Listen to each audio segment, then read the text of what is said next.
It started with laughter. The kind that fills a room but leaves one person silent. A group of executives sat at a corner table in an upscale restaurant. Sunlight spilling through tall glass windows, the clink of silver cutlery echoing softly across white linen.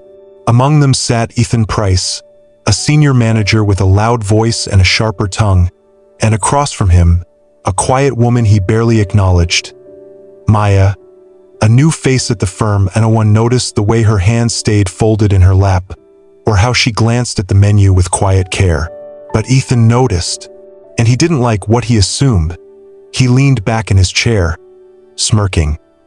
"Hope this isn't too pricey for you, Maya," he said, his tone dripping with mock concern. "Not everyone's used to places like this." The table went still. Someone coughed. A few smiled awkwardly. Maya's face didn't change. She simply looked up, eyes calm, voice steady. "I'll manage," she said softly, but inside, something in her tightened. Not from embarrassment, but from recognition. She'd seen men like him before, people who mistook quietness for weakness. The waiter approached. Ethan took charge of the order, showing off his knowledge of wine and fine dishes, speaking loudly enough for nearby tables to hear. Maya simply nodded when asked what she wanted, her tone polite, unbothered as they ate. Ethan kept the spotlight on himself. He talked about numbers, deals, and success, barely noticing that Maya wasn't impressed. What he didn't know, what none of them knew, was that Maya wasn't just a consultant brought in for this project. She was one of the silent investors behind the restaurant they were sitting in. The one whose name wasn't public. The one who had built this place from scratch years ago and kept her ownership private after selling her first company. She didn't flaunt it. She never needed to. Still, when he mocked her that day, something inside her whispered, people should know that kindness and respect aren't optional. When the plates were cleared and the bill arrived, the waiter placed the black folder neatly at the edge of the table. Ethan reached for it without hesitation. "I've got this," he said, loudly enough for everyone to hear. Then he winked at Maya. "Unless you want to split, I wouldn't want to drain your savings." A few of the team members looked away, uneasy. The waiter hesitated. And that's when Maya spoke, her tone so calm it silenced the table. "Actually," she said, "I'll handle it." Ethan chuckled. "You sure?" She smiled. "Completely." She opened the folder, slipped in a card. Not her personal one, but a sleek black card embossed with gold lettering that the waiter recognized instantly. He froze. Then, with a small nod, he picked it up carefully and walked away. Ethan leaned forward, curious. "That's quite a card you've got there." Maya didn't answer. She just looked out the window, her expression unreadable. The waiter returned moments later, receipt in hand, his tone suddenly respectful.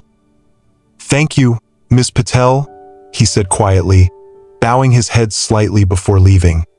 That name. Ethan frowned at it sounded familiar. Across the table, one of the executives whispered, "Wait, Patel?" As in the Patel Group. Ethan turned slowly, the color draining from his face. "You mean the investment firm that—" "Yes," Maya said, her voice calm, almost kind. "That owns this restaurant." Silence fell like glass shattering. No one breathed. Ethan's grin faded into shock. "If this story moves you, keep watching. It only gets deeper."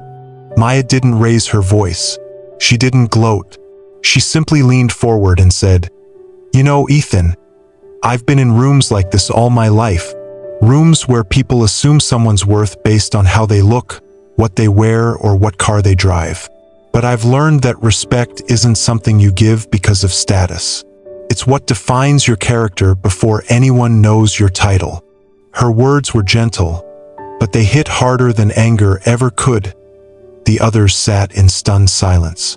Ethan's face flushed crimson. I didn't mean..." She raised a hand. "It's fine. You just reminded me why I started this place in the first place. to create a space where everyone is treated with dignity, whether they're the waiter, the guest, or the one cleaning the floor. For a moment, the sound of the city outside filled the silence. Cars passing, laughter in the distance, life moving on. Ethan lowered his gaze. When the team finally stood to leave, Maya thanked the staff by name, smiling warmly at each of them. The same waiter who had stood quietly through the exchange looked genuinely touched. Outside, sunlight danced across the glass as the group said their awkward goodbyes. Ethan hung back. "Maya, he began. She stopped him with a quiet smile. "Just remember, the way you treat people when you think no one's watching says more about you than your job title ever will." Then she walked away, calm and poised, leaving him standing alone in the reflection of the restaurant window, seeing himself clearly for the first time. That night, Ethan couldn't sleep. He kept replaying her words, the smirk, the assumptions, the laughter. All of it felt hollow now. He opened his laptop, searched for her name, and what he found stunned him even more. She wasn't just an investor. She was a founder, a philanthropist, someone who had quietly funded education programs and small businesses. People like the ones he often overlooked. He realized that kindness didn't need to announce itself. It just acted. The next morning, he walked into the office earlier than he ever had. When Maya arrived later, she found a small note on her desk. It read, "Thank you for reminding me that respect is free, but priceless." No signature, but she smiled. She knew who it was from. "Before you go, wait till you hear what happens next. It will stay with you." Weeks passed. The restaurant continued to thrive, but now something had changed. Ethan became one of its most loyal customers. Not out of guilt, but out of gratitude. He greeted the waiters by name. He tipped well. He listened more than he spoke. And in his team meetings, he started giving quieter voices a chance to lead. Maya noticed. One evening, as she stopped by the restaurant for a meeting, she saw him across the room, helping a young server pick up a tray she'd dropped. No audience, no performance, just genuine care. Their eyes met briefly. He nodded respectfully. She returned the gesture, a silent understanding passing between them. And for the first time in a long while, Ethan felt something he hadn't felt before. Peace. He learned that day that success wasn't about who spoke the loudest, but who left people feeling seen. That's the thing about life. It doesn't always teach through kindness. Sometimes it humbles us first, then shows us grace. Maya never told anyone what happened that day. She didn't need to. The story spread quietly, whispered among employees as a reminder.